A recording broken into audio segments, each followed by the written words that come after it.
So ఫైనల్గా దీని registration అనేది 2024 డిసెంబర్ ఎండింగ్లో అవుతుంది. కన్ఫామ్గా 5 రాష్ట్రాల సభ్యులని కలుపుకొని దీన్ని రిజిస్ట్రేషన్ చేయడం జరుగుతుంది. అండ్ జనవరి 2025 నుంచి మార్చ్ 2025 వరకు ad hoc committee board of directors అనేది ఒక టెంపరీ కమిటీ ఉంటుంది. ప్రతి సంఘం అధ్యక్షుడు బోర్డ్ ఆఫ్ డైరెక్టర్గా అసైన్ చేయడం జరుగుతుంది. అండ్ ఇందులో నేను పదవులు అని చెప్పాను, ఒక 2 పదవులు యాజ్ ఏ చైర్మన్గా నేను అనుకుంటున్నాను. ఒకటి వర్కింగ్ ప్రెసిడెంట్, ఒకటి డిస్ట్రిక్ట్ ఇన్ఛార్జ్. ప్రతి సంఘం అధ్యక్షుడికి వర్కింగ్ ప్రెసిడెంట్ అన్న పోస్ట్ అసైన్ చేయడం జరుగుతుంది. మినిమం 1 year ఎక్స్పీరియన్స్ ఉన్నవారికి, బిలో 1 year ఉంది రీసెంట్గా సంఘం పెట్టారంటే డిస్ట్రిక్ట్ ఇన్ఛార్జ్ ఇవ్వడం జరుగుతుంది. సో సంఘాల పరంగా వారు ఎలాంటి యాక్టివిటీ చేయాల్సింది అన్నది నేను ఇంకొక వీడియోలో లేదా ఇంకో సమావేశంలో నేను వివరిస్తాను. అండ్ సంఘంలో ఆ పలానా సంఘంలో ఆ మధ్యవర్తులకు ఎలాంటి పొజిషన్స్, ఎలాంటి పదవులు ఇవ్వాలి అనేది కూడా మనమందరం కలిసి ఇంకొక సమావేశంలో చర్చించి ఆ రోల్స్, ఆ పదవులు ఏంటి అన్నది, పోస్ట్ ఏంటి అన్నది మనం డిసైడ్ చేస్తాము. అందరం కలిసి డిసైడ్ చేస్తాము. చేశాక ఆ సంఘం అధ్యక్షుడే ఆ సంఘం సభ్యులకి పోస్ట్ ఇస్తారు.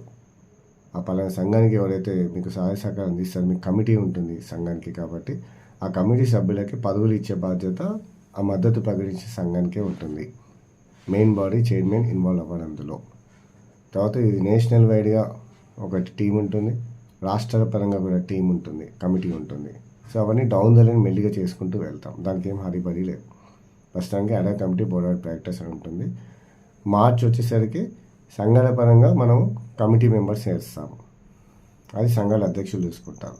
వాళ్ళకి working president, board of directors అని ఉంటుంది. సో ఇంకా మిగతాది ఎలా చేద్దామన్నది మనం అందరం కలిసి కలెక్టివ్గా దాని గురించి మాట్లాడతాం.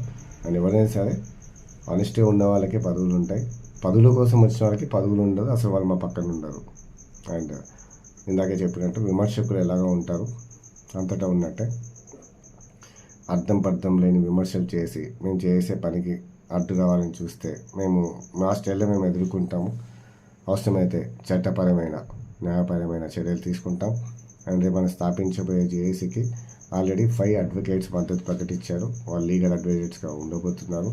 అండ్ ఒక జడ్జి గారు కూడా దీనికి అడ్వైజర్గా ఉండబోతున్నారు. సో ఇవన్నీ మీరు భవిష్యత్తులో చూస్తారు. అండ్ రేపు రిజిస్ట్రేషన్ అయినాక మనం అందరం సమావేశం పెట్టుకుందాం. ప్రెస్ మీడియా అంటే మీడియాలో మనము మన ఇన్ఫర్మేషన్ పాస్ చేయబోతాం మీడియా ద్వారా సొసైటీకి. అండ్ మే అంటే మార్చ్ ఏప్రిల్ మాసంలో భారీ బహిరంగ సభ ఉంటుంది. అక్కడి నుంచి మన మ్యాచ్ వ్యవస్థ అనే ఒక విప్లవం స్టార్ట్ అవుతుంది, డెఫినెట్గా ప్రారంభమవుతుంది. అండ్ జేఏసీ కార్యక్రమాలు కూడా మే నుంచి స్టార్ట్ అవుతాయి మనకి. అప్పటి వరకు సంఘాలు ఇప్పుడు ఎలా చేసినా అలా చేసుకుంటూ వెళ్తాయి. సో ఒక్కొక్కటి తొందర ఏం లేదు, స్లో అండ్ స్టడీగా చేసుకుంటూ వెళ్తాం. జై హింద్.